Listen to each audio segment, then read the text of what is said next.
नमस्कार।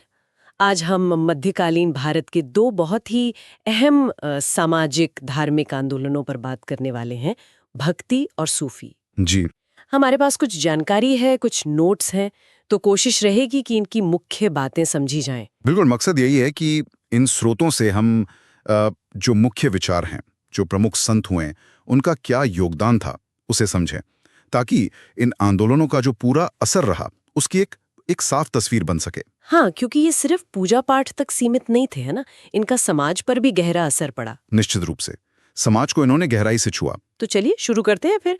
देखते हैं इन नोट्स में क्या खास मिलता है। शुरुआत दक्षिण भारत से करें। हाँ, वहीं से बात उठती है। दक्षिण में थे अलवार, जो विष्णु के भक्त थे, और नैनार यानी शिव के भक्त। ये संत कवि थे। हाँ, और इनके भजनों के संग्रह भी हैं। जैसे अलवारों का है नलयिर दिव्य प्रबंधम, इसे तो तमिल वेद जैसा मानते हैं। ओहो, तमिल वेद। जी, और नैनारों का तिवरम, ये भी बहुत महत्वपूर्ण ग्रंथ है। इन नोट्स में महिला संतों का भी जिक्र है। हाँ हाँ बिल्कुल, और ये बहुत खास बात है। जैसे अलवारों में आंडाल थीं और नैनारों में कराइटाल अम्मैयार।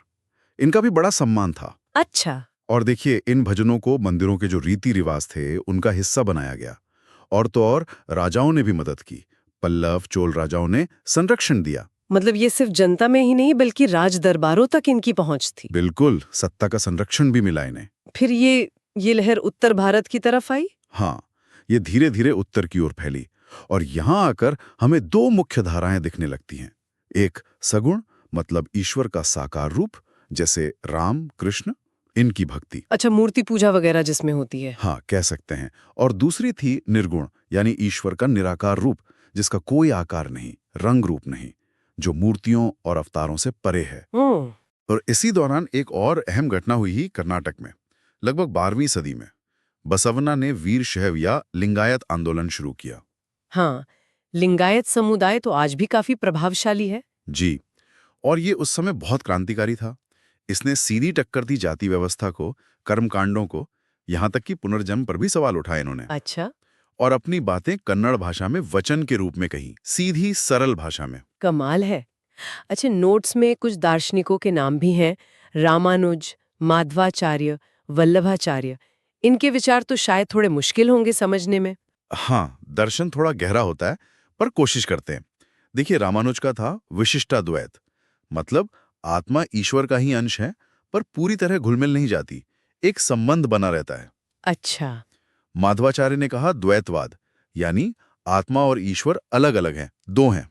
और वल्लभाचार्य ने शुद्धाद्वैत और पुष्टि मार्ग दिया, जिसमें ईश्वर की कृपा पर बहुत जोर है। तो सबने मतलब ईश्वर से जुड़ने का एक व्यक्तिगत रास्ता बताया। हाँ, एक तरह से इन सभी ने उस भावनात्मक जुड़ाव, उस प्रेम पर बल दिया। और रामानंद, उनका नाम भी है। लिखा है कि उन्होंने दक्षिण और उत्तर के बीच पुल का काम किया। हाँ, ये बहुत महत्वपूर्ण कड़ी थे। रामानंद ने भक्ति को सही मायनों में सबके लिए खोला, जाति का बंधन तोड़ा, महिलाओं को शामिल किया। उनके शिष्यों में तो बड़े नाम हैं। कबीर, रैदास। बिल्कुल। कबीर, रैदास, धन्ना, सेन। कई अलग अलग जातियों और पृष्ठभूमि के लोग उनके शिष्य बने। यहीं से उत्तर भारत में भक्ति का एक नया रूप सामने आया। जैसे कबीर, उनके दोहे तो आज भी स्कूलों में पढ़ाए जाते हैं। सीधी चोट करते थे वो तो। हाँ, कबीर तो कमाल थे। निर्गुण भक्ति और समाज की जो कुरीतियां थीं उन पर बेबाक बोलना, कोई लाग लपेटने। और सगुण में सूरदास जी, कृष्ण भक्ति में डूबे हुए, तुलसीदास जी और उनका रामचरितमानस। बिल्कुल। तुलसीदास का रामचरितमानस तो घर घर पहुंच गया। फिर राजस्थान में मीराबाई का कृष्ण प्रेम, वो तो अद्भुत है। बंगाल में चैतन्य महाप्रभु ने कीर्तन से भक्ति की लहर फैला दी। हाँ, वो हरे कृष्ण वाला आंदोलन शायद यहीं से जुड़ा है। जी, उसकी जड़ें चैतन्य महाप्रभु की परंपरा में ही हैं।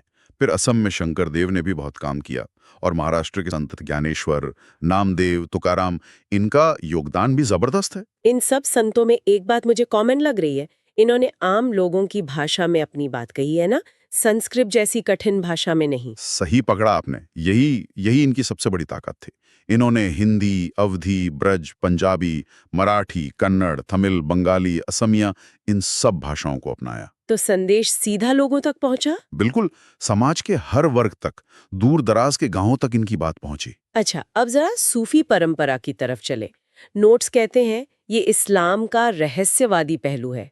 ईश्वर से प्रेम पर जोर। हाँ, सूफीवाद मतलब इस्लाम के अंदर का वो रास्ता जो बाहरी कर्मकांड से ज्यादा अंदरूनी एहसास, ईश्वर से प्रेम और सीधे जुड़ाव पर जोर देता है। भारत में ये कब आया? भारत में करीब 12वीं सदी तक कई सूफी सिलसिले मतलब पंथ या परंपराएं आ चुकी थीं। जी। इनमें सबसे ज्यादा जाने पहचाने हैं चिश्ती और सोहरावर्दी। चिश्ती सिलसिला, अजमेर वाले ख्वाजा मोइनुद्दीन चिश्ती। जी हाँ, वही।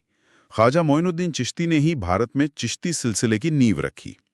इसी परंपरा में आगे निजामुद्दीन औलिया हुए दिल्ली में, बाबा फरीद पंजाब में। अच्छा। चिश्ती संतों की खास बात थी उनकी सादगी, राजनीति से दूरी रखना और इंसानियत की सेवा, जैसे लंगर चलाना, गरीबों की मदद करना। हाँ, दरगाहों पर लंगर तो आज भी चलते हैं। बिल्कुल, वो उसी परंपरा का हिस्सा है। लेकिन सोहरावर्दी सिलसिला वो थोड़ा अलग था। बहाउद्दीन जकारिया मुल्तान वाले। हाँ, वो अलग थे। चिश्तियों के ठीक उलट तो नहीं कहेंगे, पर हाँ, सोहरावर्दी संत राज्य से मतलब सुल्तानों से अनुदान, जमीनें, पद वगैरह ले लेते थे।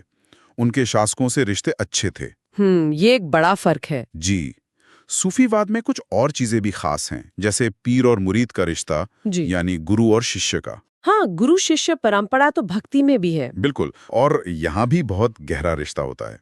फिर सूफियों के रहने और सिखाने की जगह को खानकाह कहते थे। ईश्वर के नाम को याद करना, उसका जाप करना कहलाता है जिक्र। और संगीत, समा, कव्वाली वगैरह सुनना, जिसमें वो ईश्वर के प्रेम में खो जाते थे। तो संगीत भी इनकी साधना का हिस्सा था। बहुत अहम हिस्सा। नोट्स ये भी बताते हैं कि ये दोनों ही आंदोलन, भक्ति और सूफी, दिल्ली सल्तनत और फिर मुगल काल में काफी फले फूले। नक्शा देखें तो लगता है पूरे भारत में ही इन संतों का प्रभाव था। हाँ, ये पूरे भारत में फैले हुए थे। और अगर हम इनका निचोड़ देखें, सार देखें, तो भक्ति और सूफी दोनों ने ही अपने अपने तरीके से जो धार्मिक कट्टरता थी, जो समाज में ऊंच नीच थी, जो रूढ़िवादी सोच थी, उस पर सवाल उठाए। सही। प्रेम, भाईचारा, सहनशीलता, इंसानियत, इन बातों पर जोर दिया। और इसका नतीजा यह हुआ कि जो हमारी क्षेत्रीय भाषाएं हैं, उनका साहित्य, संगीत, वो सब बहुत समृद्ध हुआ। और भारत की जो मिली-जुली संस्कृति है, जिसे गंगा जमनी तहजीब भी कहते हैं, उसे बनाने में, उसे मजबूत करने में इन आंदोलनों का बहुत अहम रोल रहा है। तो इन नोट्स से ये बात तो साफ हो गई कि भक्ति और सूफी आंदोलन सिर्फ पूजा पाठ के तरीके बदलने वाले आंदोलन नहीं थे। ये तो समाज को बदलने वाली, जोड़ने वाली बड़ी ताकतें थीं।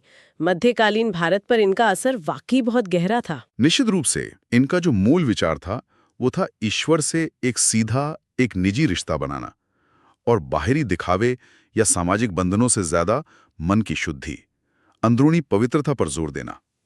ये एक तरह से उस समय की जो जटिल धार्मिक व्यवस्था थी, जो भेदभाव था, उसके खिलाफ एक स्वाभाविक प्रतिक्रिया थी, एक आवाज थी। और चलते चलते अपने श्रोताओं के लिए एक सवाल भी छोड़ जाते हैं। जी। जिस तरह इन मध्यकालीन आंदोलनों ने व्यक्तिगत अनुभव और सामाजिक बराबरी पर इतना जोर दिया था, क्या उसकी कोई गूंज, कोई झलक हमें आज के समाज में भी दिखती है? सोचने वाली बात है ना? हाँ, बिल्कुल, ये सोचने वाली बात है।